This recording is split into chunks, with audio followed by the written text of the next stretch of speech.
కాళేశ్వరంపై ఈటెల మాటలను సీఎం రేవంత్ రెడ్డి ఘాటుగా స్పందించారు. కాళేశ్వరం ప్రాజెక్టుపై ఆయన చేసిన వ్యాఖ్యలు హరీష్ స్క్రిప్టేనా అంటూ ప్రశ్నించారు.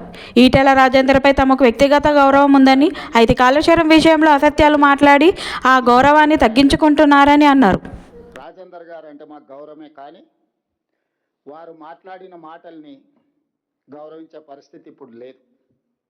వారు మాట్లాడే ముందు సంబంధిత శాఖ మంత్రితో కానీ, లేకపోతే నేషనల్ డ్యామ్ సేఫ్టీ అథారిటీ అధికారులతో కానీ వారి ఆలోచనను పంచుకొని వారి సూచనల మేరకు వారు ప్రభుత్వానికి సూచన చేసినుంటే వారి గౌరవం పెరుగుండేది. ఒక పక్కన ప్రభుత్వ మంత్రులను కానీ, ఎన్డీఎస్ఏ చైర్మన్ కానీ ఎవరితో ప్రస్తావించకుండా కేవలం హరీష్ గారి సూచనల మేరకు, హరీష్ గారి విజ్ఞప్తి మేరకు ఈటెల రాజేందర్ గారు మాట్లాడడం ద్వారా తన గౌరవాన్ని, మర్యాదను రాజేందర్ గారు పోగొట్టుకోవడం జరిగింది.